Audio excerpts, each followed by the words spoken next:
제가 한번 컨트롤러 설명을 잠깐 설명을 드리도록 하겠습니다. 이번에 지금 로봇이 총리님이 되실 예정인데요.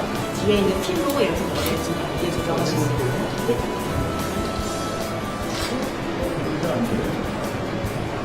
네, 맞습니다. 그 상태, 네, 맞습니다. 옆에 계신 배우님께서 그리시고 있는 거예요. 네, 저희 컨텐츠의 강점은 하나도 준비되어 있는 것이 아니라 이런 효과를 보고 그게 맞습니다. 맞습니다.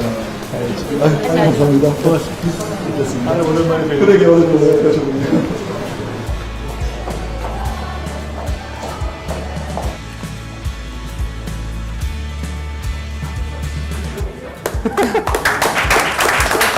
총리님께서 입장하고 계십니다.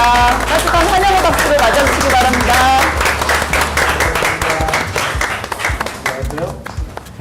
안녕하십니까. 안녕하세요. 한 분 한 분과 인사를 나누겠습니다. 안녕하세요. 반갑습니다. 앉으세요. 앉으세요. 네. 나 아무것도 안 했는데. 갑자기 영화까지 찍으라고 그러지 마시고 좀 전에 우리 AR 이런 여러 가지 했어요. 잠깐만. 이거 저만 제 앞에만 물이 있으니까 좀 미안한데. 괜찮습니다. 저희 미리 마셨어요. 다 드셨어요? 네. 이거 치워야지. 미안해서.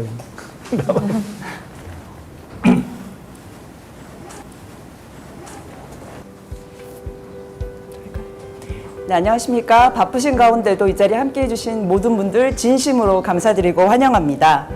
K토론나라는 총리님께서 국민들과 소통하며 미래 전략을 제시하는 대화 플랫폼으로 오늘로 3회째를 맞이했습니다. 오늘은 특별히 세상에 아름다운 호흡을 넣어주시면서 우리나라를 문화강국으로 빛내고 계신 청년 문화예술인들을 모셨습니다. 뜻깊은 자리에 함께하게 돼 기쁩니다. 저는 오늘 진행을 맡게 된 공보실의 오세진 과장입니다. 반갑습니다. 저희가 오늘 편하게 진행되는 자리인 만큼요. 산뜻하게 자기소개로 시작하겠습니다. 먼저 총리님께서 자기소개 해주시고 각자 해주시면 감사드리겠습니다. 안녕하세요. 저 김민석입니다. 반갑습니다.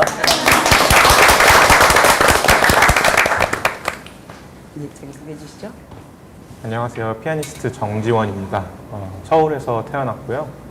한국예술종합학교 예술사 졸업하고 현재 베를린에서 살고 있습니다. 안녕하세요. 저는 올 1월 넷플릭스에서 방영된 드라마 중증해상센터의 원작 웹툰을 그린 홍비치라라고 합니다. 반갑습니다. 안녕하세요. 국악 분야 청년 예술인으로 활동하고 있는 대금 전공을 한 현재는 국립국악원의 비상임 객원 단원으로 활동하고 있는 박예나라고 합니다. 네, 안녕하세요. 저는 학부에서 피아노를 전공하였고 현재는 음악교사의 꿈을 위해서 연세대학교 교육대학원에서 음악교육을 전공하고 있는 양지우입니다. 또 저는 중증 전맹 시각장애인입니다. 네, 안녕하세요. 저는 한국예술종합학교 무용원 예술사 창작과 졸업하고 지금 마지막 학기 재학 중에 있고 TOB 그룹이라는 무용단체를 운영하고 있는 김민입니다. 감사합니다. 네, 안녕하세요. 저는 성악가로 활동을 하고 있고요. 지금 국립오페라단의 청년교육단원으로 소속되어 있는 바리톤 이승우라고 합니다. 네, 안녕하세요. 저는 소설 쓰는 박강산이라고 하고요. 최근에는 지역작가, 시민작가를 양성하는 책쓰기 프로그램을 주로 운영을 하고 있습니다. 네, 안녕하세요. 저는 연기를 전공하였고 현재는 순천향대학교 문화예술교육센터 연구원 그리고 아산충무예술단 교육 프로젝트 매니저로 활동하고 있는 정혜연입니다. 반갑습니다. 네, 안녕하세요. 저는 한예종 영화과 졸업하고 지금 엔터테크 업계에서 PD로 근무 중이고요. 동시에 한국문화예술위원회와 함께 아트앤테크 네트워크 에이프톡이라는 프로그램을 같이 운영하고 있는 김재우라고 합니다. 반갑습니다. 저는 국회에서 국무총리실하고 청년정책을 관할하는 정무위원회 소속의 김남근 국회의원입니다. 한예종이 있는 성북의 국회의원이기도 합니다. 예, 감사합니다. 본격적인 토론에 앞서 제가 제 개인적인 말씀을 조금 드리면요. 저는 사실 학창 시절에 문화예술을 상당히 사랑하고 공부도 더 하고 싶었는데 그 문화예술 교육의 장벽이, 진입 장벽이 너무 높더라고요. 그래서 성인이 되고 직장인이 되고 나서야 전공을 했습니다. 하지만 막상 전공을 하고 나니 활동할 수 있는 분야도 적고 또 수익을 창출할 수 있는 길도 만무하고 참 힘든 시간을 보냈습니다. 진정한 문화 강국이 되기 위해선 거리거리에 또 골목골목에 보이지 않는 곳에서 우리 예술인들이 열심히 부지런히 움직일 수 있는 환경이 생태계가 마련돼야 된다고 생각합니다. 오늘 이 자리에서 우리 많은 분들이 좋은 의견 나눠주실 것으로 기대합니다. 자, 그러면 지금부터 우리 진행을 총리님께 맡기겠습니다. 총리님 모두 말씀부터 해서 같이 진행해 주시면 감사드리겠습니다. 사회를 오늘 처음 보시거든요. 다 이해해 주실 수 있죠? 박수 한번 쳐드리자고. 반갑습니다. 제가 진짜 오늘 그 유명한 얘기만 듣던 한예종을 이렇게 와서 오늘 참석하신 우리 참석자들 가운데는 한예종 출신도 있고 아닌 분들도 계시지만 한예종에 이렇게 와서 잠깐이지만은 뭐 AR 체험도 하고 영화 만드는 같이 토론도 하시고 이걸 보니까 참 좋았습니다. 제가 사실 다큐 감독이에요. 제가 이게 좀 만들어 봤거든요. 그래서 그 짧은 시간이지만 보면서 참 좋았습니다. 그 얼마 전에 우리 국립박물관장 유홍준 선생님, 유홍준 관장님을 뵀는데 다들 기사에서 많이 보셨겠지만은 지금 우리 박물관을 찾는 숫자가 어마어마하게 는다는 거 아닙니까? 뭐 캐대언 얘기를 굳이 안 해도 그 굿즈가 이제 수익을 어마어마하게 창출할 정도로. 사실 따지고 보면은 1, 2, 3위 다른 나라들을 보면 미국이라든가 뭐 파리라든가 이런 데 박물관들이 대단하긴 하지만 거기에는 찾는 사람의 숫자도 해외 관광객들이 많이 포함되어 있고 또 거기서 전시하는 여러 작품들이나 유적들도 사실은 다른 나라에서 가져온 것들이 많고 이런 걸 생각해 보면 사실은 굉장히 놀라운 숫자죠. 결국은 그렇게 국립중앙박물관을 찾는 우리 국민의 숫자가 많다는 것은 우리가 요새 많이 얘기하는 K자가 붙어있는 K팝부터 그런 문화에 대한 전반적인 우리의 관심과 이런 애정이 얼마나 깊고 두터워졌는가 하는 거를 알 수 있는 거라고 생각을 합니다. 지금 이제 새 정부가 들어섰는데 이재명 대통령님하고 새 정부 출발하기 전에 저희가 한번 이런 얘기를 한 적이 있어요. 이건 이제 실화입니다. 다음 정부의 국가 목표를 뭘로 잡아야 하냐. 그 토론을 할 때 원래 저희가 처음 생각했던 것은 문화국가였어요. 문화강국. 저는 정말 우리가 요새 흔히 이야기하는 백범 선생이 꿈꿨던 그런 문화강국을 꿈꿔서 이제 우리가 그런 걸 꿈꿔야 될 때가 되지 않았느냐. 우리가 구현하고 실현하려고 하는 모든 것들이 결국 문화로 문화적 품격으로 나타나지 않겠는가 이렇게 이야기를 했는데 대통령께서 그것에 첫째 공감하면서 두 번째 그러나 지금 경제가 너무 어렵기 때문에 그걸로 가기 위한 길로서의 성장을 회복해야 되니 지금은 성장을 회복하는 성장 국가라는 것을 그 중간 다리로 가자 이런 얘기를 나눴던 기억이 납니다.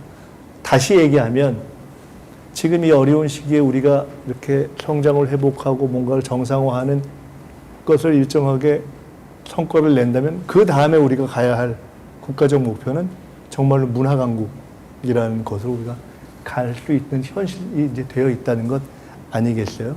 저는 여기 계신 우리 김남금 의원님하고 같이 정치를 쭉 합니다만은 개인적으로 제가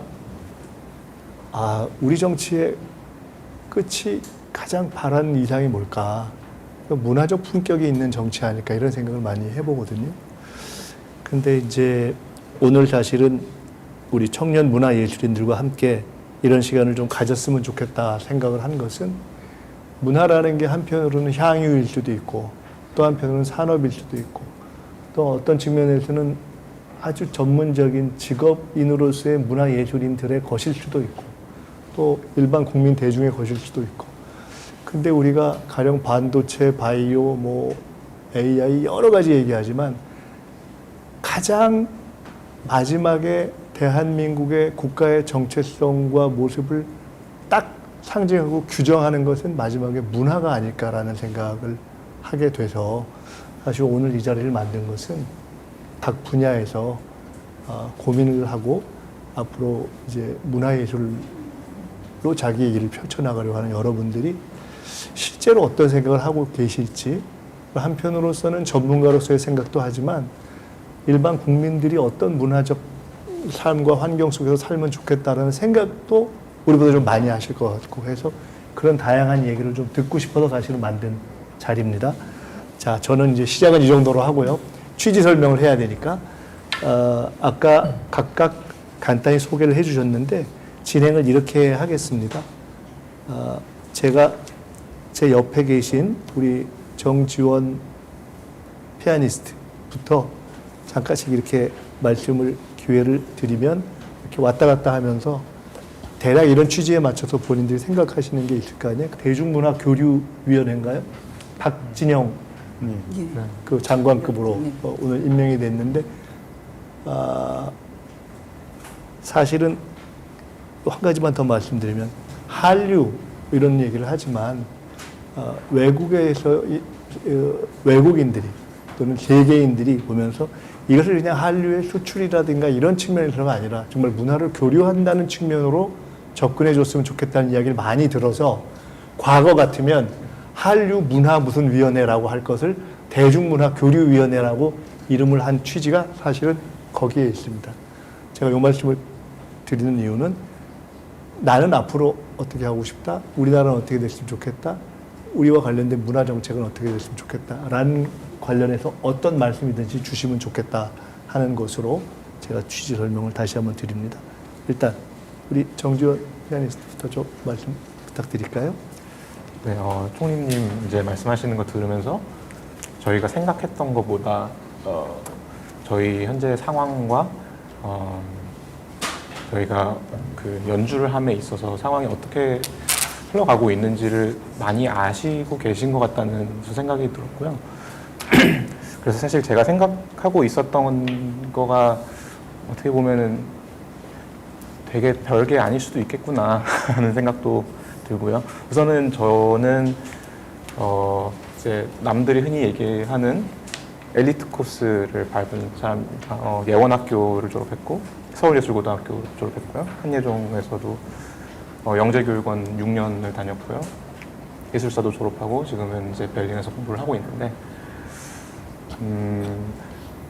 제가 평생을 교육받은 어떤 피아노 혹은 음악인으로서의 완성은 사실 연주를 함으로써 그게 완성이 된다라고 저는 이제 생각을 하고 믿고 있습니다. 근데 예전부터 그래왔고 현재도 그런 문제가 있는 것이고 그것이 해결이 안 되는 것이 바로 이제 연주를 할 수 있는 기회가 너무 적다는 것이고요. 특히 이제 20대와 20대 미만 청소년들에게는 사실 연주를 한번 한다는 것은 거의 하늘의 별 따기와 같은 거라고 저희는 생각을 하고 있고, 이제 제가 알기로 대한민국에 있는 정말 많은 연주 장소, 홀들이 이제 있는데 그것들이 사실은 거의 운영이 되지 않는 걸로 저는 알고 있어요. 그래서 그런 곳에 저희도 들어본 적도 없는 홀이 있다는데 뭐 사실은 거기에 모든 악기와 세팅은 다 준비가 돼 있고 홀 자체 규모도 굉장히 괜찮은 걸로 알고 있는데 막상 실정을 들여다보면은 1년에 그 홀이 운영되는 횟수가 뭐 10회 미만 이런 식으로 이제 돼 있는 얘기를 되게 많이 듣고 있고, 사실은 저도 뭐 피아노를 치는 사람이지만 그 공연을 만드는 사람들은 또 사실 다른 전문가들이라고 요즘 생각을 많이 하고 있어요. 그래서 이런 거를 개선하기 위해서는 물론 음악을 하는 연주자도 것도 중요하지만 그런 분들을 또 함께 모셔서 어떻게 하면은 더 많은 공연들을 만들 수 있고 그 공연들에 저희가 실질적으로 투입이 돼서 연주를 할 수 있고 또 많은 국민들께서 이제 쉽게 접근을 해서 저희의 연주를 들을 수 있고 그런 수요가 만들어질 수 있는지에 대해서 고민을 많이 하고 있습니다. 저희가 말씀이 이렇게 번갈아서 일단 편하게 진행하다가 저도 뭐 그냥 갑자기 끼고 싶은 얘기 있을 때 하고 또 아무나 또 말씀하실 때는 그렇게 하고 그렇게 하시자고요. 일단 좀 진행을 해볼게요. 네. 중증. 예, 중증외상센터. 저도 봤어요. 아, 보셨습니까? 네. 감사합니다. 일단 이렇게 저 김민석 총리님과 함께 자리를 할 수 있어서 너무 영광이고요. 그리고 저를 이제 추천해주신 한국콘텐츠진흥원과 또 자리를 마련해주신 많은 분들께 너무나 진심으로 감사드립니다. 제가 오늘 꼭 말씀드리고 싶은 건 총리님께서 좀 풀어주셔야 할 아주 중요한 웹툰계에 큰 문제가 있다는 점입니다. 저희 웹툰 작가들은 대비와 진로의 불안, 이제 불공정한 계약, 과도한 노동 강도 등 여러 고민 속에서 살아가고 있습니다. 그 중에서도 가장 절박한 문제는 웹툰 불법 유통입니다. 웹툰 작가로서 일주일마다 하나를 마감해야 하는 현실의 노동 강도는 상상을 초월합니다. 저 역시 주 7일 15시간 이상 작업을 이어오면서 잠을 거의 자지 못하고 잠을 자는 시간조차도 제가 죄책감을 느끼면서 사실 일을 하고 있었거든요. 그 결과 이제 연재 도중에 심각한 공황장애가 오게 돼서 지금은 현재 연재를 휴재하고 있는 상태입니다. 그런데 그 와중에도 가장 큰 고통은 밤을 새워 완성한 작품이 정식 플랫폼에 공개된 지 단 몇 분 만에 해외에 서버를 둔 불법 사이트에 그대로 올라가는 현실입니다. 말 그대로 눈앞에서 제 자식을 빼앗기는 그런 비통한 심정입니다. 웹툰 불법 유통은 빠른 시간 안에 웹툰 산업 전체를 붕괴시킬 정도로 아주 위험합니다. 2016년에 처음 등장한 웹툰 불법 유통 사이트 밤토끼 운영자가 검거되기 직전인 2018년에 네이버 웹툰 트래픽의 2배가 가까운 트래픽을 기록했습니다. 2022년에 조사된 전 세계 불법 웹툰 트래픽은 340억 페이지 뷰로 합법 시장과 거의 흡사한 규모로 조사되었습니다. 피해액은 웹툰 전체 산업의 30% 이상으로 추정됩니다. 이 문제는 단순한 금전적 피해로 끝나지가 않습니다. 창작자가 혼과 시간을 쏟아 만든 결과물이 불법 도박 사이트를 비롯한 범죄자들의 사이트 홍보하는 미끼로 전락하고 있습니다. 어린 시절부터 간직해온 만화가라는 소중한 꿈이 조직 범죄의 미끼가 되는 현실 앞에서 매일 비통함을 느끼고 있습니다. 이것이 지금 청년 만화가들이 맞닥뜨린 가장 고통스러운 현장의 고민입니다. 이 문제를 해결하지 않는 한 저희 창작자들의 삶과 미래는 결코 지속될 수가 없습니다. 그래서 오늘 이 자리에서 총리님께 이 절박한 목소리를 꼭 전하고 싶었습니다. 감사합니다. 네.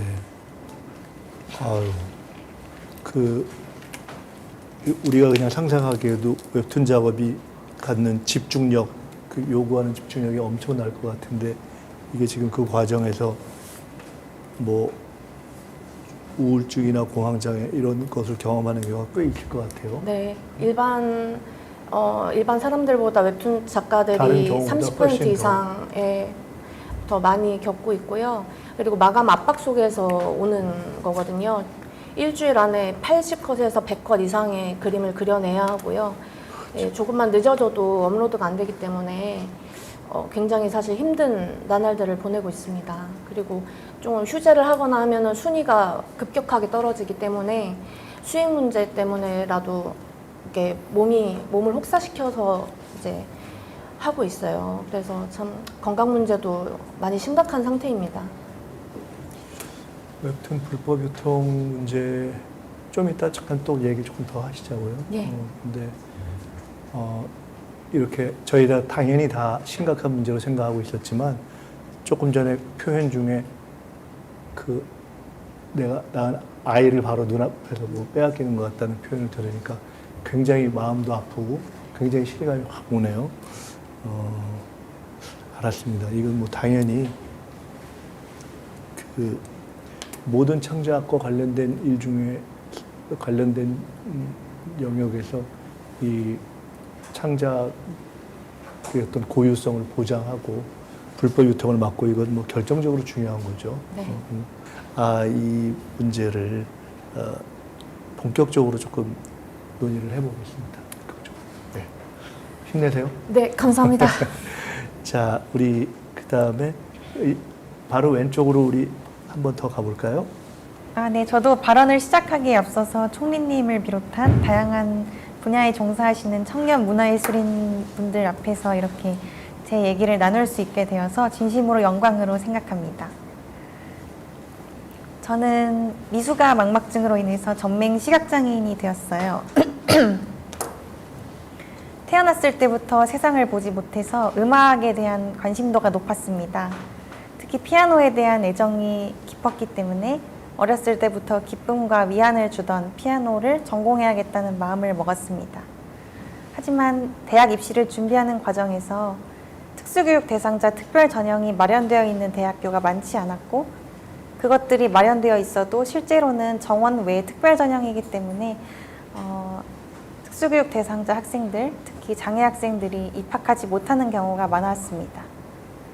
저는 감사하게도 일반 전형으로 합격을 하여서 학교에 들어갈 수 있었는데요. 저희 학교 같은 경우에는 장애학생 지원센터가 따로 마련되어 있지 않아서 그 학생복지팀 내에 장애학생 지원 담당 직원 선생님과 함께 소통하며 지원을 요청했습니다. 사실 어느 학교에 들어가냐, 또 어느 직원을 만나느냐, 그리고 그 관련 음대에 어느 교수님을 만나느냐에 따라서 저의 장애에 대해서 설명하고 그 장애에 맞는 지원을 요구하는 것이 4년 내내 계속 반복되었고 직원이 바뀌면은 또 처음부터 설명해야 되는 시간이 있었습니다. 그럼에도 협조를 잘 해주셔서 감사하게 졸업을 할 수 있었고요. 하지만 저는 악보를 볼 수 없기 때문에 점자 악보를 사용합니다. 오늘 하나 가져와 봤는데 네, 이 정도 분량이 한 곡의 한 악장입니다. 그래서 한 곡이 보통 3악장, 4악장 이렇게 이루어져 있는 곡들이 많은데 현재 점자 악보를 점역하는 점역사 분들이 계십니다. 그분들은 묵자 악보, 그러니까 비장애인들이 사용하는 일반 악보를 직접 음악 점자 규정에 맞게 점자로 옮기시고 또 그것들을 시각장애인 교정사들이 교정해서 저희에게 유통되는 시스템인데요. 그렇다 보니까 점역 그 단가도 굉장히 높다고 알고 있고 실제로 점역 예산 부족 때문에 그런 점역 악보를 새로 구하는 것이 쉽지 않다고 알고 있습니다. 그래서 예산에 대한 추가 확보가 있다면 점자 악보를 유통하고 실제로 시각장애인들이 사용하는데 훨씬 더 도움이 될 것이라고 생각합니다. 제가 주로 이용하는 이 센터에서는요, 현재 국내 장애인뿐만 아니라 다양한 해외 시각장애인들의 수요에 맞춰서 또 악보를 제작해주고 계신 걸로 알고 있습니다. 또 졸업을 하고 나서도 큰 고민이 있었습니다. 현재 장애음악계는 되게 단체 중심으로 운영이 되다 보니까 저는 피아노 전공자라서 오케스트라나 합창단에 들어갈 수 없는 상황이었습니다. 실제로 무직으로 지내는 시간도 굉장히 길었고 최근에 올해 이제 기업 산하의 앙상블에서 재택근무로 일할 수 있게 되었습니다. 하지만 저희 기업 내 재택근무도 보통은 최대 계약 기간이 2년으로 고정이 되어 있고 2년 뒤에는 해당 기업에서 일을 할 수가 없어서 계속 옮겨 다녀야 되는 상황입니다. 이러한 부분들이 취업이 됐으니까 괜찮지 않냐라고 생각할 수도 있겠지만 저희에게는 생계가 달린 일이고 또 모든 문화예술인 분들이 어려움을 겪고 계시겠지만 이제 비장애인 선생님들께서는 다양한 또 파트타임 직업이나 또 다양한 일들로 유연하게 생계를 이어가실 수 있는 반면에 저 같은 장애 예술인들은 저희가 하던 그런 문화예술 활동 이외에는 좀 생계 유지에 큰 어려움이 있는 상황입니다. 네, 그럼에도 저는 꿈이 있어서 참 감사하다고 생각하고 있습니다.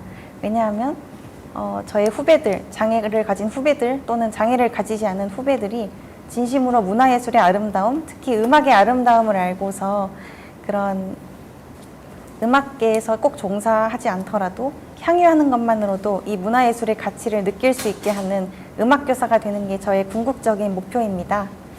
그래서 이제 연세대학교 교육대학원에 입시를 준비하여서 지금 현재 음악교사를 위한 대학원 석사과정 공부를 진행 중이고요.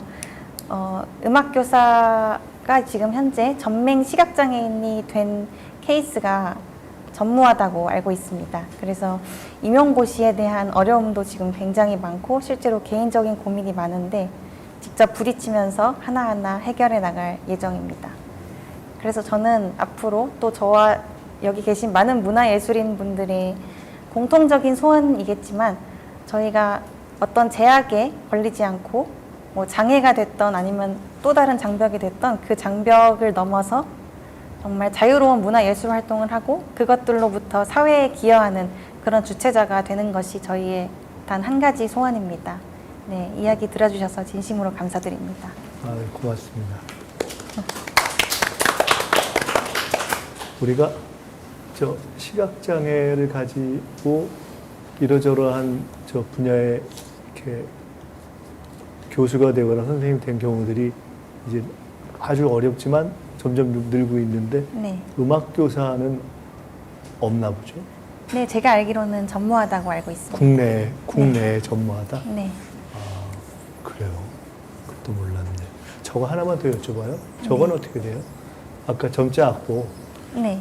그거는 그럼 우리 저 지우 씨가 피아노 공부를 하면서는 아예 악보 자체가 아직 점역이 안 돼 있는 곡들이 상당히 있었을 것 같은데 그런가요?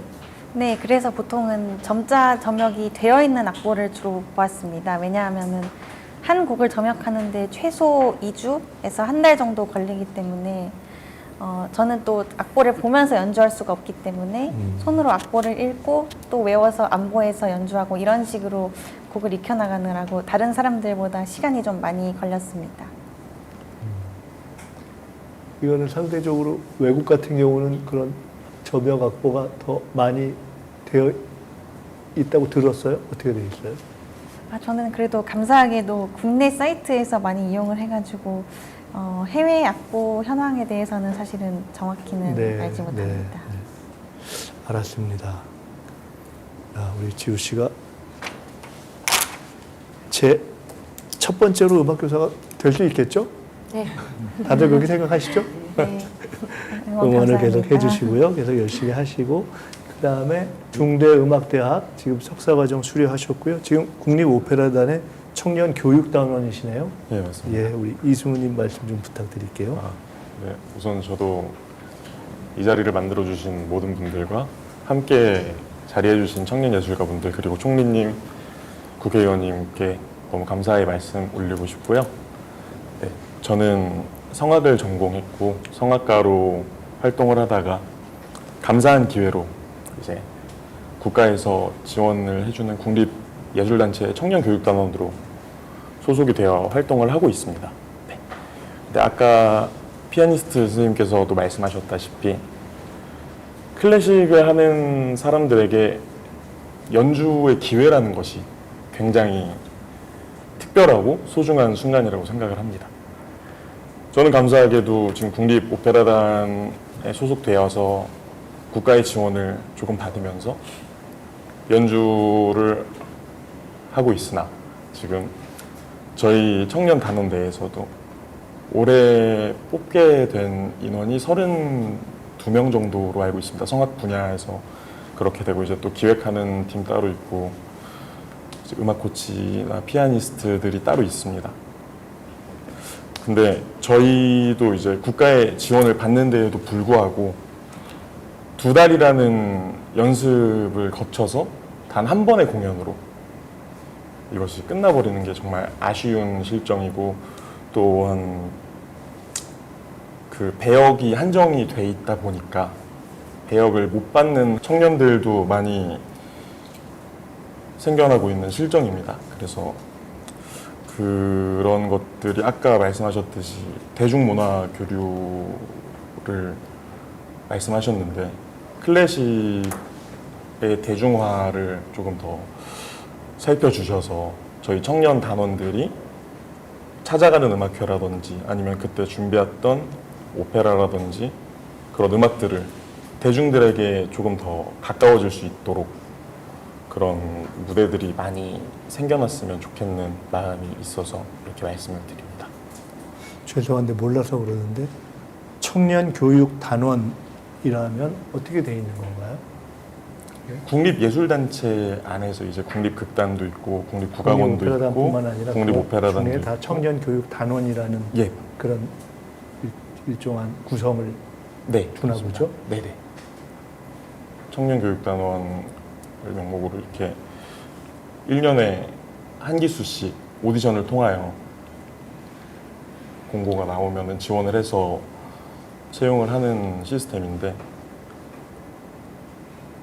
그렇게 해서 청년들이 무대에 서고 싶어서 배고픈 마음을 가지고 지원을 하여서 힘들게 채용이 되었으나 무대 자체가 없는 현상이 자꾸 발생을 하더라고요. 그래서 그 부분 클래식의 대중화를 위해서 조금 힘써주셨으면 좋겠다는 이야기를 꼭 드리고 싶었습니다. 작년에 무대 몇 번 있었어요? 설 기회가? 저희 오페라단은 지금 기수가 5개월에 한 번씩 돌아가고 있어서요. 저번 기수 때 제가 무대를 섰던 건 2번이었습니다. 5개월 동안. 구치소 연주를 한 번 갔었고요. 그리고 저희가 수료 연주라는 명목으로 오페라를 한 편을 앞에는 무슨 연주? 구치소 구치소에 찾아가는 가서 연주를 하는 연주? 했습니다. 네. 그렇게 조금 대중들에게 나갈 수 있는 기회들이 조금 더 많이 생겼으면 좋겠는 마음입니다. 근데 이렇게 충분히 연습하는 시간을 갖는다는 전제를 갖고 생각할 때 스스로 객관적으로 볼 때 그렇게 되면은 실제로는 준비해서 연주하는 것이 2번 이상 훨씬 더 많이 할 수 있나요? 어떤가요? 이게 훨씬 더 많이 할 수 있다고 생각하고요. 그리고 아까 제가 이야기했던 것처럼 2달이라는 연습 기간이 단 한 번의 공연으로 마무리가 되는 것이 저희들에게는 굉장히 많이 아쉬움으로 남더라고요. 혹시 한 말씀? 네, 말씀 좀. 저는 이제 현재 베를린에 살고 있고 베를린이라는 도시 자체가 그 오페라 극장만 3개에서 4개로 알고 있고요. 각 극장마다 사실 공연이 매일 있습니다. 이 한 번의 공연을 준비해서 이 공연이 뭐 그 극장마다 8번에서 10번까지 상영이 되고 이제 그것이 돌아가면서 계속 무대를 매일매일 만드는 걸로 알고 있고요. 그래서 우선 오케스트라 전체도 가령 절반으로 나눠서 이 오케스트라는 이 곡에 들어가고 이 오케스트라는 저 곡에 들어가고 해서 계속 이게 순환이 되는 형식으로 알고 있고요. 그리고 제 주변에 이제 다른 음악가들, 성악하시는 분들 말씀을 들어보니까 사실 엄청나게 큰 공연이어도 그걸 만드는데 거기선 2주면 충분하다고 그러더라고요. 리허설하는 시간을 합쳐서. 그래서 그런 거를 생각하면은 사실 더 많은 연주가 만들어질 수 있다고 말씀을 드리고 싶습니다. 아까 우리 정지원 님도 말씀하셨는데 기회와 공간이라는 것을 어떻게 더 늘릴 것이냐 하는 것이 굉장히 큰 고민의 영역일 것 같아요. 어떻게 할까요? 우리가 음악 얘기를 쭉 했으니까 소설 네, 맞습니다. 쓰시는 거죠? 네, 맞습니다. 예. 저는 이제 중앙대학교에서 문학창작을 전공을 했고 지금 석사 과정을 이제 끝을 내고 있습니다. 그래서 출판사에도 몸을 담고 있기 때문에 이런 출판계에 있는 좀 고리타분한 이야기들, 그다음에 수십 년째 동결되고 있는 원고료나 신생 출판사가 기성의 이제 그 대형 출판사와 경쟁을 해야 되는 공모 사업 같은 것들, 그런 이야기를 해볼까 싶었는데 오늘 총리님께서 말씀하시는 거를 듣고 좀 더 기초적인 이야기를 해봐도 좋겠다는 생각이 들어가지고 이야기를 좀 바꿔볼까 하는데요.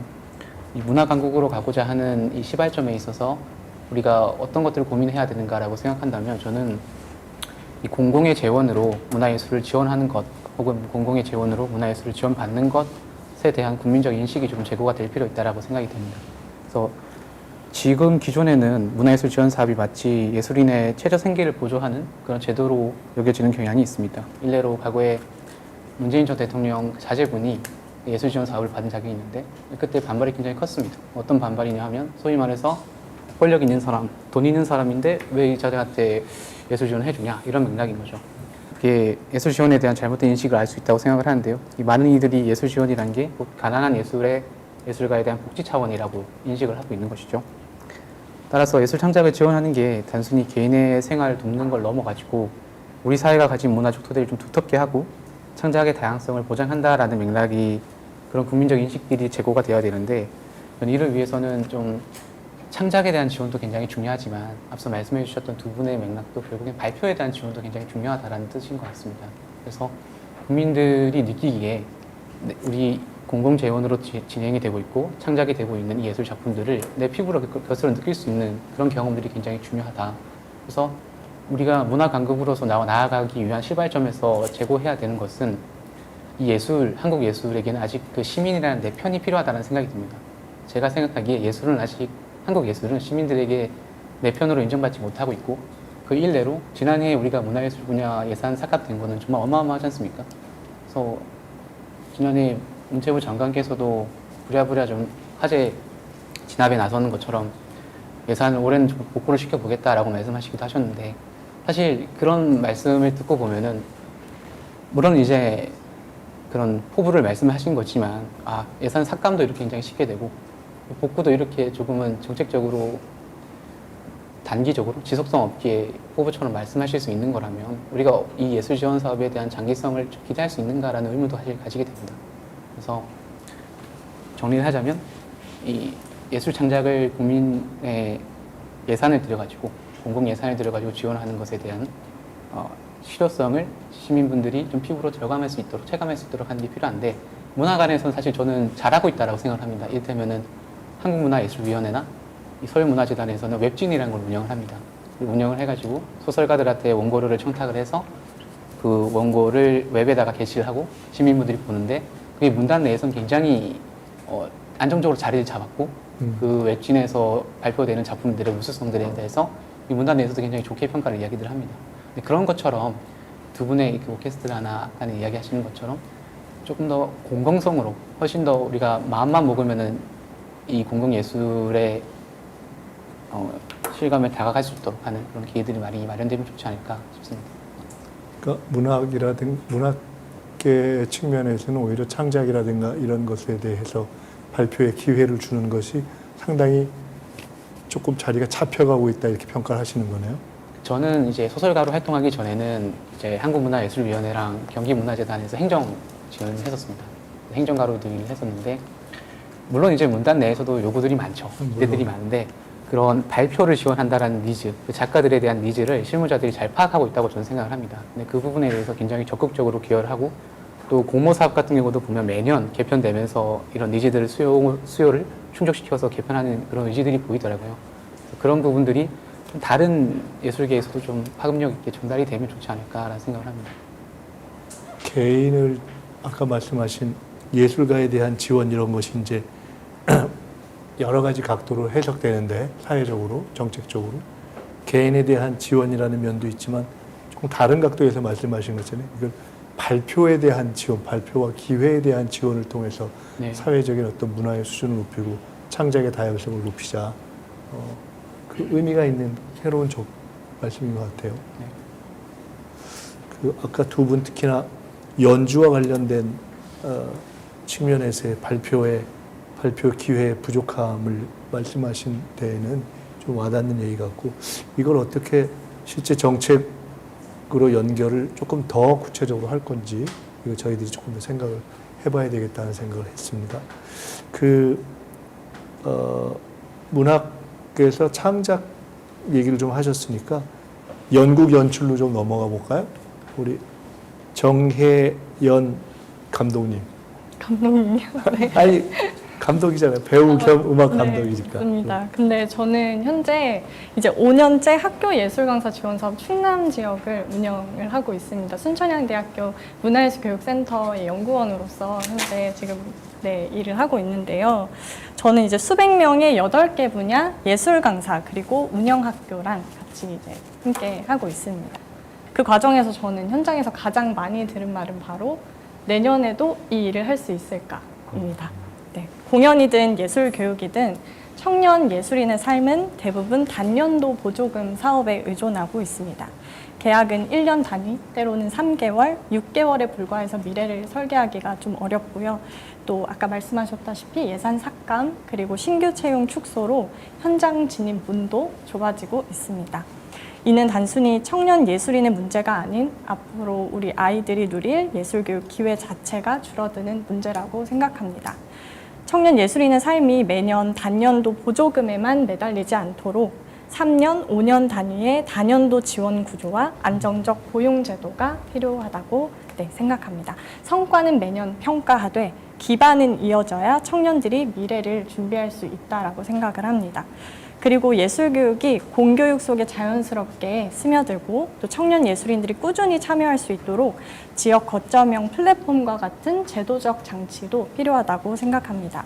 지금은 예술인들이 매년 공모 사업에 의존하다 보니 활동이 불안정하나 플랫폼이 있다면 행정 부담 없이 꾸준히 현장에 설 수 있고 학교와 지역사회는 검증된 예술교육을 지속적으로 제공받을 수 있을 거라고 생각을 합니다. 또 정부가 저는 이제 최근 청년 문화예술인을 위한 예산과 정책에 특별히 관심을 가지고 계시다는 점을 정말 많이 체감을 하고 있는데요. 그런 흐름 속에서 저희가 이렇게 모이고 오늘 이런 자리가 마련된 것에 굉장히 큰 힘이 됩니다. 다만 그 노력이 단년도 지원을 넘어서 장기적이고 지속 가능한 구조로 이어질 때 청년 예술인들이 안심하고 뿌리 내릴 수 있을 것이라고 생각합니다. 저는 현장에서 예술교육의 아이들의 자신감, 협력, 상상력을 길러내는 힘을 분명히 보았고 그리고 청년의 삶이 안정되어야 우리 문화예술의 미래도 안정될 수 있다고 생각을 합니다. 청년들이 정말 길게 보고 예술과 교육 속에서 뿌리내릴 수 있는 지속 가능한 토대가 마련이 되기를 간절히 바라는 바입니다. 감사합니다. 아유, 조금 다른 각도인데요. 저는 우리가 흔히 문화예술을 얘기할 때 문화도 이제 뭐 여러 가지 산업 중에 가장 중요한 산업이 될 거다 이렇게 산업적 관점에서 이야기해야 된다라는 주장도 있고 근데 그걸 너무 산업이라는 관점에서 얘기하는 것이 꼭 맞다고 생각은 안 들어요. 적절하다고 생각은 안 들지만 그러나 그렇게 이야기하는 거를 고려하면서 하나 드는 생각은 R&D 있잖아요. 어떤 의미에서 보면 그 문화적인 어떤 기량을 높여나가는 것도 그런 의미에서 일종의 다른 산업이나 과학으로 보면 R&D와 유사한 측면이 있다고 봐야죠. 근데 제가 말씀을 들으면서 그래, 맞아. 우리가 R&D와 관련된 것을 너무 이렇게 쉽게 말해서 단타 방식으로 하는 것이 바람직하지 않다고 보는 관점처럼 평가는 하되 일정하게 사실 그 문화적 성장이라는 것도 기복도 있고 이런 과정이 있는 거 아니에요?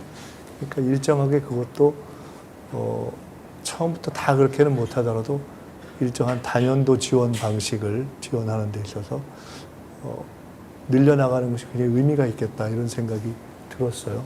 그 부분을 아주 좋은 말씀을 들었고 그것도 좀 챙겨보겠습니다.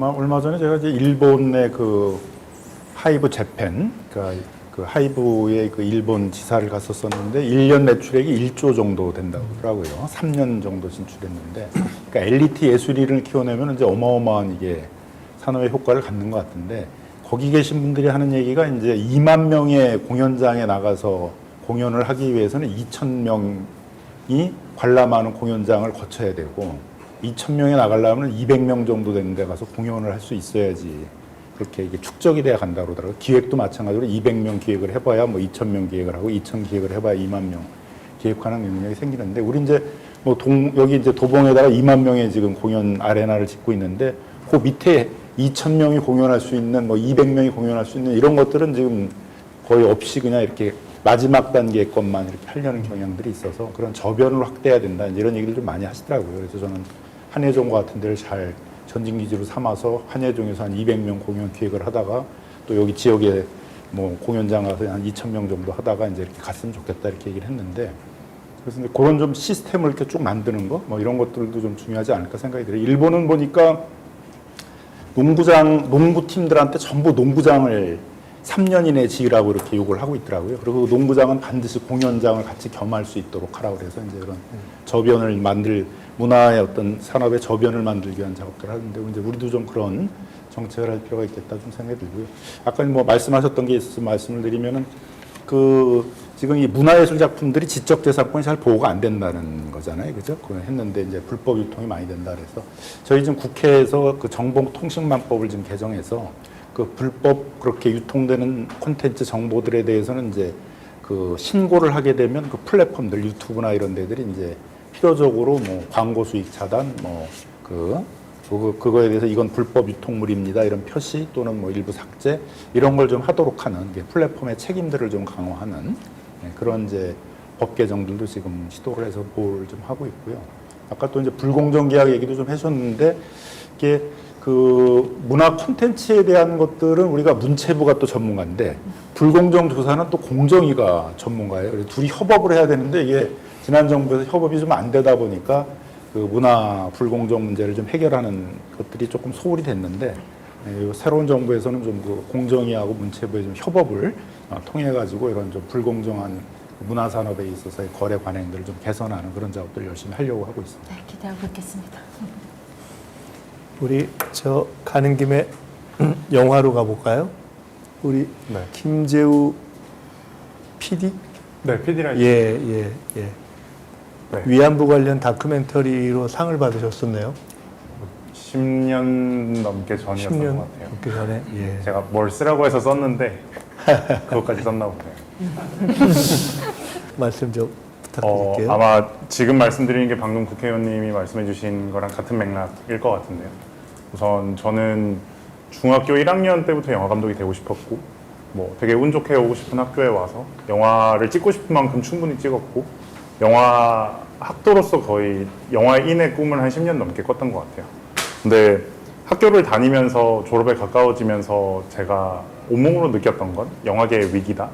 그리고 영화계의 몰락이 눈앞에 있다. 그리고 코로나 때 직접적으로 영화인들이 굉장히 많이 그걸 느꼈고요.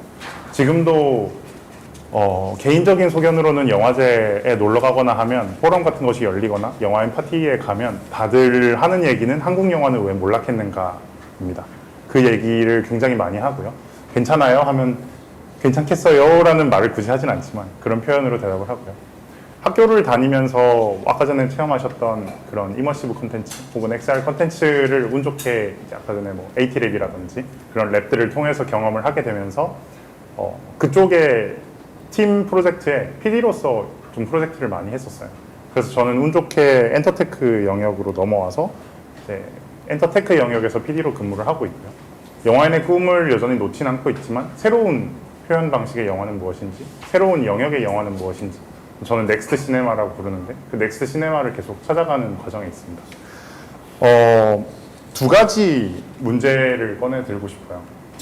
첫 번째 문제는 방금 말씀드린 것처럼 영화계의 몰락인데요. 몰락이라는 단어는 너무 자극적이니 영화계의 침체라고 표현하겠습니다. 지난 수십 년간 영화계는 최대 정점을 한 2019년쯤, 20년쯤에 저는 찍었다고 생각을 합니다. 그리고 그 수십 년간 축적된 결과물인데요. 2019년, 20년쯤이 되기까지 영화계는 아주 높은 층의 주류와 미들과 마이너가 공존하는 시대였습니다. 뭐 우리가 흔히 아는 유명한 감독들도 다 마이너에서 이렇게 조금씩 올라와서 최상위까지 올라온 상태이고요. 근데 2019년에 정점에 올랐을 때 뒤돌아봐 보면 미들과 마이너가 거의 텅 비어 있는 상태였었어요. 근데 전문가들은 굉장히 많이 이것을 경고를 해왔었고 그래프가 이렇게 올라가서 여기서 비게 된 거죠. 영화인들이나 영화 정책을 만드는 사람들이 그걸 몰라서 여기를 비운 것이 아니고요. 영화가 명확한 산업화가 되면서 자본이 그쪽으로 많이 몰리게 되면서 영화를 공부하는 영화인들도 그쪽에만 관심을 두게 되면서 점점 마이너하고 미들급의 뭔가 독립영화 혹은 시도를 해보는 실험적인 영화들이 외면받다가 점진적으로 사람들의 관심이 사라지게 된 거예요. 그래서 지금도 독립영화제에 가보면 사실 표현 방식도 이전의 방식 그대로 답습되고 있기도 하고요. 개선이 안 돼 있기도 하고 심지어 자본이 안 들어가 있기도 하고 사람들도 별로 없습니다. 근데 위쪽은 밑쪽이 받쳐줘야 하거든요. 근데 이런 루키들, 이제 올라가기를 준비하는 루키들이 점점 비다 보니 위쪽의 힘들도 위태위태하고 있는 거죠. 그래서 개인적인 소견으로는 이제 뭐 우리가 흔히 아는 오징어 게임이라든지 기생충이라든지 K-pop 데몬 헌터스라든지 너무나도 위대한 메가 IP들이 점점 한국 주도가 아닌 외산 주도로 만들어지거나 혹은 한국에서 오리지널로 이것이 만들어지지 않는 되게 큰 이유라고 생각을 합니다. 주변에 영화를 공부했던 많은 동료들이 이 중간을 채우지 못하고 그냥 다른 업계로 빠져나가고 있는 것도 사실이고요. 두 번째의 문제는요. 예술계의 특성인 것 같은데 말씀하셨던 다른 예술가분들도 공감하실 거라 느끼는데 예술계는 다른 곳들과 비슷할 수도 있지만 1등만 기억하는 곳입니다. 2등부터는 2등을 하는 순간부터 생계를 걱정을 해야 되는 구조예요. 근데 당연하죠. 사람들은 1등만 돈 주고 보고 싶어 하니까. 근데 2등부터 100등까지도 어느 정도 예술 활동을 유지를 시켜줘야 그 미들이 채워집니다. 그래야 1등이 계속 탄탄하게 예술 활동을 영위하고 한국을 세계에 알리고 2등이 1등이 되고 3등이 1등이 되고 하면서 그 생태계가 흘러갈 수 있어요. 근데 지금의 대한민국은 그러한 2등부터 100등을 지원하려는 노력을 되게 많이 하고 있다고는 생각을 하나 아직까지는 많이 부족하다고 생각합니다. 그래서 제가 이 두 가지 문제점을 어떻게 타파할 것인지 한 일주일을 고민을 해봤고요. 제가 개인적으로 좀 생각을 했던 건 메가 IP가 아니라 IP는 무조건 필요합니다. 필요한데 중소형 사이즈 IP들이 이제 충분히 많이 나와야 된다고 생각을 하고요. 여기서의 IP는 뭐 어떠한 영상 콘텐츠가 될 수도 있고 경험 콘텐츠나 혹은 음악, 클래식 쪽이 될 수도 있다고 생각합니다. 체험이 될 수도 있고 중간급과 소형급 IP는 기술 개발로 개인이 충분히 만들 수 있는 시대가 되기도 했고요. 혹은 소규모 집단이 모여서 자본 없이도 충분히 만들 수 있는 시대가 됐습니다. 그렇게 나오고 있는 것들이 저는 유튜브를 통해서 많이 송출되고 있다고 생각을 하고요. 그런데 예술가는 기술이 발전하면서 혼자서 어떠한 콘텐츠를 만들 수 있는 역량이 이제 충분히 왔다고 저는 생각됩니다. 대부분. 아닌 사람도 있겠지만요. 근데 그 그룹을 아우르는 PD의 역할은 태생적으로 그거를 뭔가 천재적인 능력이 있어서 만들어내지 못합니다. PD는 배워야 돼요. PD는 학습해야 되고 경험해야 되고 그래서 제가 여기서 제안드리고 싶은 건 대한민국의 앞으로의 미래 먹거리를 찾기 위해서는 중소형 IP를 키워야 되는데 그 중소형 IP를 키우는 데의 핵심은 이 IP들을 그룹핑할 수 있는 PD들이라는 거죠. 그리고 그 PD를 키울 수 있는 어떠한 플랫폼 혹은 교육 혹은 기술이 필요합니다.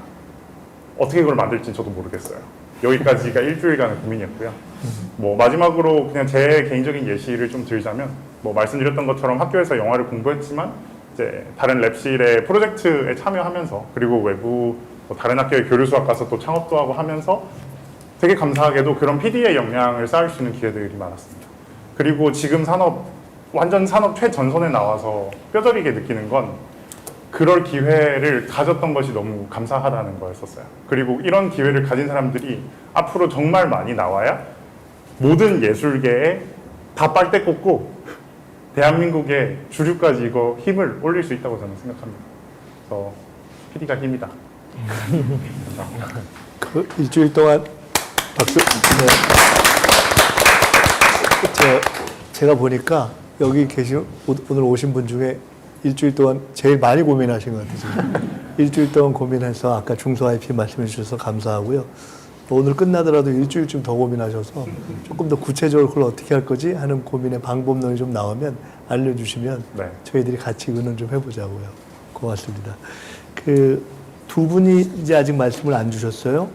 우리 국악계 우리 대금 하시는 박예나님 그리고 무용 안무도 하시고 무용하시는 우리 김민 계신데 김민 저랑 이름도 비슷하고 하니까 맨 마지막에 하죠. 우리 박예나님 어디 계세요? 네. 예. 네, 안녕하세요. 저는 국악 전공을 어렸을 때부터 해서 여기 앞에 앞서 말씀해 주신 것처럼 선생님들 말씀이랑 좀 겹치는 부분들이 좀 상당했었던 것 같은데 저 또한 어린 학생 때부터 시작을 해서 예중, 예고, 한양대학교까지 석사, 박사 그리고 이렇게 대학원 진학까지 저뿐만 아니라 많은 청년들이 실력 높은 청년들이 사실 많습니다. 근데 그럼에도 불구하고 단기성 적인 취업 문제, 그래서 궁극적으로 해결되지 못한 취업 문제들이 조금 많이 있는 것 같은데요. 지금 현재 청년 국악인들은 대학 졸업 후 그래서 악단 취업이 되지 않으면은 지원 사업에 의존을 하거나 아르바이트를 하거나 결국 최후에는 그만두는 일들이 많이 있습니다. 그런 악단은 대부분 1년 이하의 비상임 채용이거나 채용을 주로 하고 정단원의 TO는 사실상 거의 안 난다고 보면 되는데요. 그렇기 때문에 어린 학생 때부터 이렇게 오랜 시간 실력을 다진 실력 높은 청년들이 많음에도 불구하고 고립되어 있는 청년들이 다수인 게 현실입니다. 결국 청년들이 예술가로서 벼텨내기 위해서는 대부분 하고 있는 일은 단기성인 일회성인 공연을 서거나 아니면은 전공과는 무관한 아르바이트를 병행해서 학업을 진행하는 학생들도 많은데요. 이렇게 미래가 불투명하다 보니 국악을 전공하는 숫자는 점점 줄어들고 있고 이제 위기에 직면해 있습니다. 그리고 K컬처가 많이 알려지고 정점이라고도 할 수 있는 요즘 국악에도 관심이 상당히 많아지는 것 같은데 정작 국악의 미래를 이끌어가는 주역인 청년들과 학생들은 현실에 부딪혀서 국악계를 떠나고 있습니다. 먹고 살 수 있는 방법이 다양하고 명확해지는 것이 가장 큰 문제라고 볼 수 있는데요. 그래서 중요한 건 먼저 악단 취업에 대한 지원, 즉 단기성 일회성이 아닌 각 지역 악단의 정단원 증원이 시급합니다. 현재 청년들을 위한 제도로 아까 말씀도 주셨지만 청년 단원 제도를 시행해서 청년을 위한 기관의 노력이 있었음을 압니다. 그 노력에도 되게 반가웠고 저희 청년들은 그랬었는데 사실 이게 단기성이고 몇 개월의 프로젝트고 그 프로젝트 중에서도 한두 번의 무대밖에 못 서는 상황이기 때문에 청년의 그런 궁극적인 문제를 해결해 주지는 못하여서 정단원의 TO가 조금 증원이 됐으면 좋겠는 바람이 있습니다. 또 하나는 악단을 취업하지 않고도 지속적인 예술 활동을 할 수 있어야 하고 이게 가능해지려면 지원 없이 자생력을 갖춘 시스템이 구축되어야 된다고 생각합니다. 이러한 시스템 구축을 위해서 정부나 기관, 예술가들 모두가 혁신적인 변화를 이끌어내야 되는데 가장 절실하게 변화가 필요한 것이 대학 교육 혁신입니다. 결국 학교를 졸업한 청년 예술인들이 대한민국 전통 예술계를 만들어 나간다고 보면 교육 혁신 하나로 대부분 문제가 해결될 수 있다고도 보여집니다. K컬처가 세계로 확장하고 문화예술계의 급격하고 다양한 흐름의 변화 속에서 아직도 40여 년째 거의 그대로 유지하고 있는 현재의 대학 국악학과 커리큘럼에는 졸업생들이 사회로 진출하는 것이 아닌 거의 내던져진다는 표현이 조금 맞는 것 같습니다. 따라서 도제식 커리큘럼보다는 트렌드를 선도하고 창의적인 인재교육이 청년들에게 절실하게 필요하고 대학에서 그 실험과 교육이 좀 이루어졌으면 하는 바람이 있는데요. 최근 이러한 문제들을 좀 해결하기 위한 좋은 사례가 있는 것 같아서 한번 말씀드려보자면 뉴비스테이지라는 프로젝트가 이슈가 청년들 사이에서 좀 됐었는데요. 전남대학교 국악과 김상현 교수님께서 개발한 사업으로 학과 수업을 현장으로 연결을 시켜서 기관들과 협업을 통해 학생들이 콘텐츠를 직접 기획하고 제작을 해서 유통까지 하는 과정으로 아트마켓 형태를 통해 그런 구조를 개발을 하셔서 실제로 학생들의 작품이 매년 전국 기관이나 극장에 유통이 돼서 학생들이 수천만 원의 돈을 직접 벌었던 사례가 있다고 합니다. 제가 학부 시절에도 경험을 했지만 작은 경험 하나도 학생들이 공연을 올리려면 돈을 내고 했던 대학에서 작품 제작, 기획 제작으로 학점을 따고 직접 작품 유통을 통해 전업 예술가가 될 수 있다는 확신을 대학에서 심어준다는 점에서 좀 놀랐었던 것 같습니다. 이런 프로젝트들이 실제 대학 커리큘럼이 될 수 있도록 이런 사례들이나 분석을 하고 연구를 해보는 것도 방법이라고 생각이 들고요. 학교가 교육기관으로서만 존재를 한다면 이제는 국악계는 소멸될 것이라고 생각됩니다. 실제로 변화 없는 도제식 커리큘럼에 많은 국악학과가 폐지되고 있습니다. 학교는 돈을 벌 줄 아는 예술가를 양성해야 되며 이제는 선택이 아닌 생존의 문제로 연결되고 있는 것 같습니다. 끝으로 뜨거운 예술에 아직도 마음이 여전함에도 하루에도 몇 번씩 불투명한 미래와 현실 때문에 꿈과 목표를 접어야 하는 많은 청년 예술인들을 위해서 문화체육관광부와 교육부 등 정부 차원에서 또 지자체 차원에서 무조건적인 지원보다는 지원 없이 자립을 할 수 있는 그런 시스템들을 구축해 나갔으면 하는 바람이 있습니다. 이런 얘기를 드릴 수 있는 기회를 만들어주신 총리님과 경청해주신 관계자분들께 감사하다는 말씀 드리고 싶습니다. 네, 고맙습니다.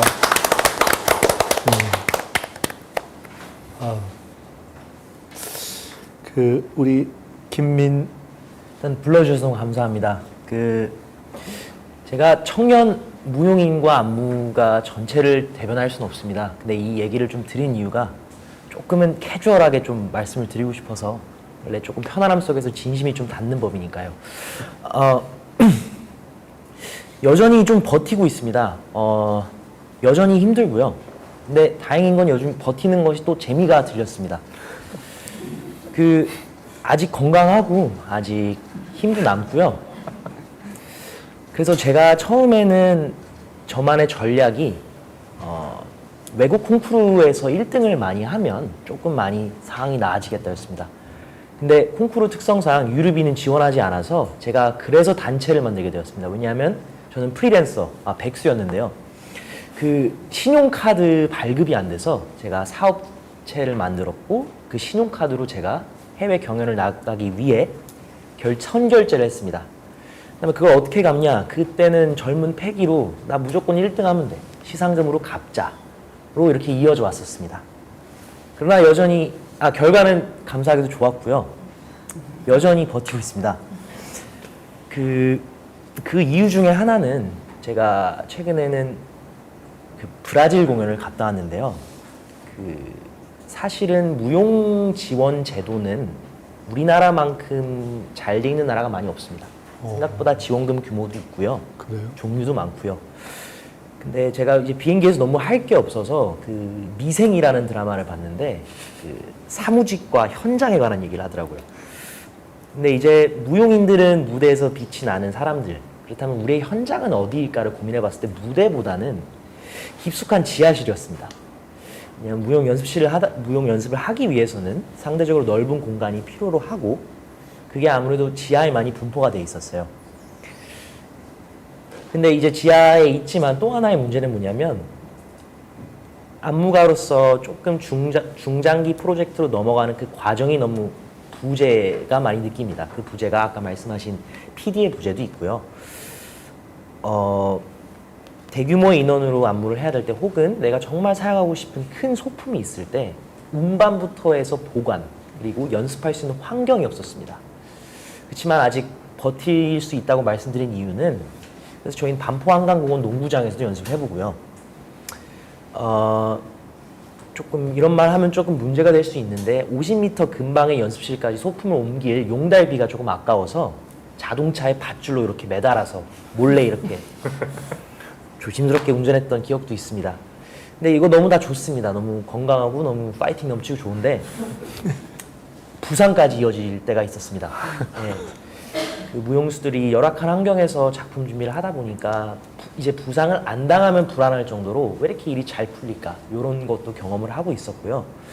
그래서 조금은 지금 있는 지원 시스템 안에서 결과 중심의 어떤 지원금 교부도 있겠지만 그 결과를 내기 이전에 저희는 그 창작을 하는 과정에서의 어떤 지원 정책도 마련되었으면 하는 말씀을 조심스레 드립니다.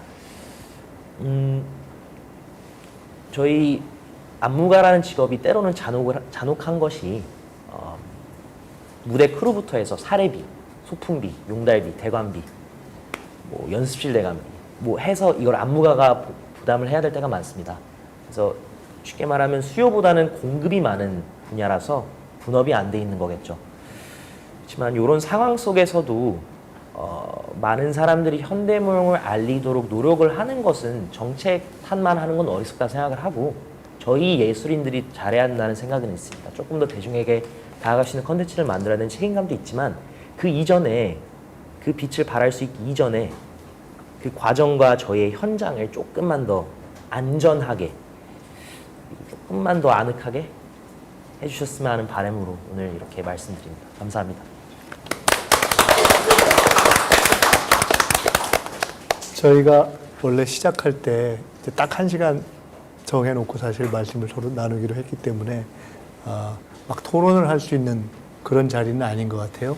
각자 주신 말씀을 듣고 또 그걸 한번 정리하고 이런 것들이 있구나라고 생각해 보는 생각거리를 주는 자리로서의 의미가 있다고 사실은 생각을 합니다.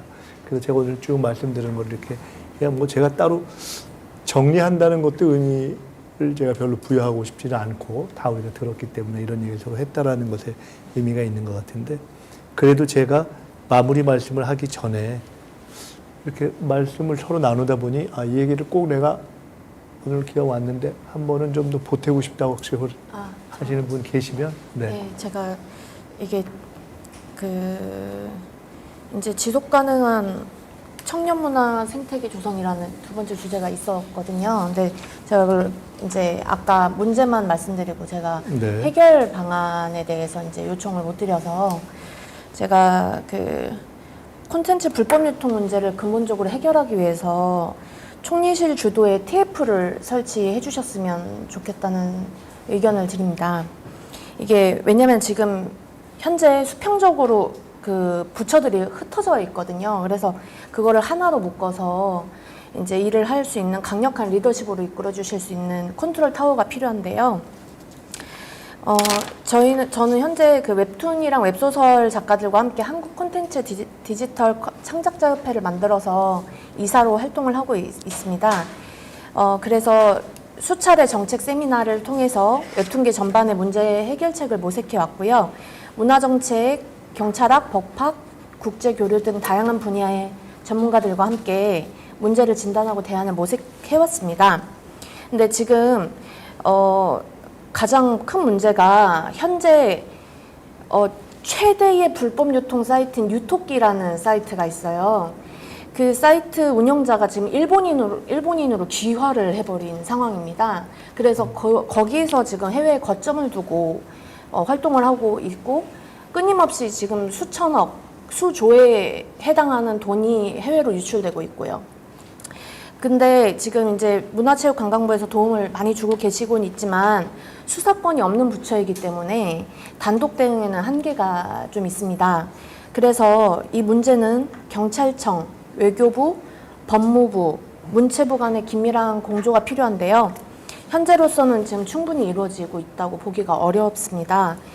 그래서 이제 컨트롤 타워로 총리실에서 좀 맡아주셨으면 하는 큰 바람이 있고요. 정부 조직 공부를 많이 하고 오셨네요. 네, 그래서 저희가 그동안 활동해왔던 세미나 자료집인데요. 예, 좀 한번 봐주시기 바랍니다.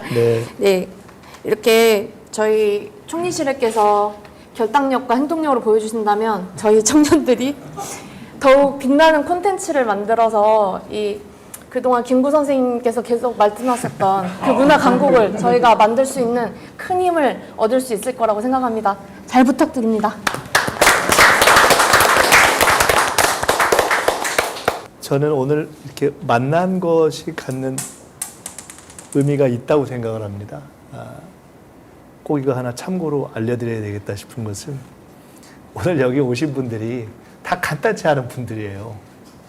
그러니까 각각의 분야에서 피아노, 성악, 국악, 문학, 무용, 연극, 연출, 영화, 웹툰 이런 데서 다 우리가 흔히 생각하는 그래 그 분야에서 국제 무슨 행사라든가 또는 국내 이런 데서 다 1등 먹어본 사람들 가령 1등 먹어보거나 아니면 그 이상 해보거나 또는 일정한 자기 노력에 의해서 성과를 내본 분들인 거예요.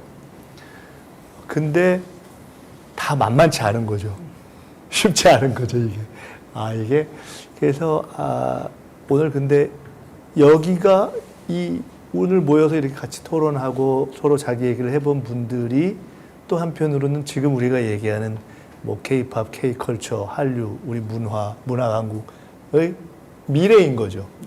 그래서 그 미래 그리고 여기 계신 분들이 함께 이런 여러 가지 어려움과 현실적인 문제들을 풀어갈 수 있는 길을 찾아야 우리가 생각하는 길로 갈 수가 있는 거죠. 사실 그 얘기를 좀 듣고 싶었습니다. 우리가 어려서부터 흔히 아주 옛날에 예술하고 또 문화하고 이런 거 하면 힘들어 하는 다 얘기를 우리가 들으면서 성장했던 것이 있잖아요. 근데 그러나 그런 것의 큰 흐름이 이제 변화했고 적어도 그렇게 해서 움직일 수 있는 기본 바탕의 수준을 이제 높여야 되는 거 아니겠어요? 제가 오늘 듣다가 그런 생각이 하나 들었습니다. 국무회의에서 이런저런 토론을 할 때 예산을 갖고 막 얘기를 하는데 문화체육부, 문화체육관광부 관련한 예산을 논의하면서 굉장히 많이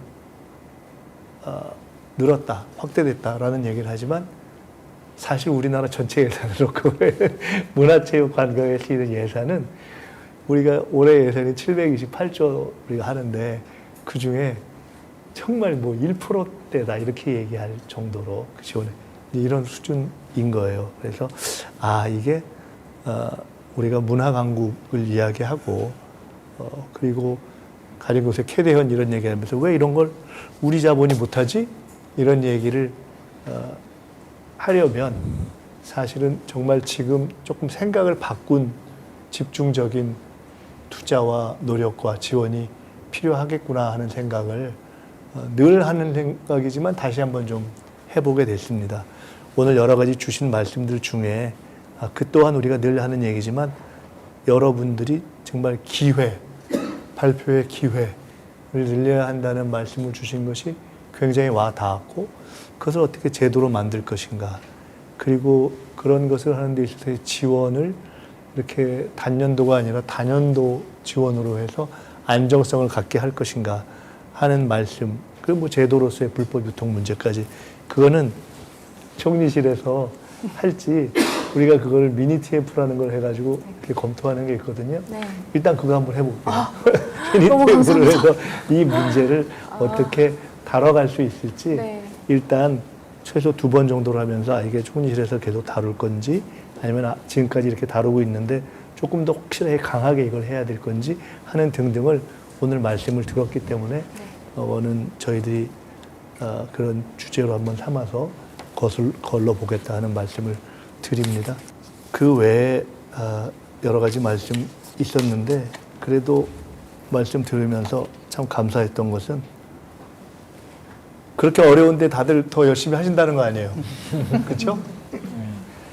그리고 그러한 노력과 이런 어떤 열정들이 더 큰 어떤 성과와 우리 사회의 공유 이런 것으로 될 수 있도록 더 방법을 좀 더 구체적으로 찾아야 되겠구나 하는 생각을 했습니다. 아까 몇 가지 현재 조금 실효성을 거두고 있는 것들 이런 것이 괜찮다 하는 말씀도 들었고 그런 것들을 종합해서 저희들이 함께 앞으로 고민해 나가겠습니다. 오늘 문화강국 대한민국의 미래를 실제로 중심이 돼서 이제 만들어갈 각 분야에서 일하시는 청년 문화인들 함께 모시고 말씀 들었는데요. 이렇게 시간 내주셔서 감사하고 앞으로 이렇게 우리가 또 연결이 됐으니까 각 분야에서 생각하시다가 일주일 이상 생각하는데 또 근사하게 나왔다 싶은 분야한테 연결 주시고 그렇게 해주십시오. 자, 오늘 참석해 주신 모든 분들 고맙습니다. 고맙습니다. 감사합니다. 오늘 말씀 나눠주신 모든 분들 감사드리고요. 소중한 시간 내주시고 의견 내주셔서 정말 저희들을 잘 반영하고 귀담아 듣도록 하겠습니다. 여기 계신 모든 분들이 각 분야에서 정말 즐겁게 활발하게 활동하시기를 기대해 보겠습니다. 긴 시간 함께 해주셔서 감사합니다.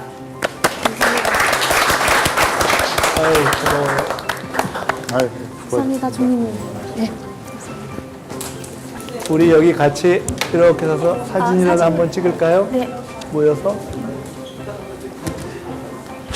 자, 우리 같이 예, 예, 앞으로 오세요. 같이 사진 찍을까요? 예. 제가 잡아. 아, 네네. 오케이.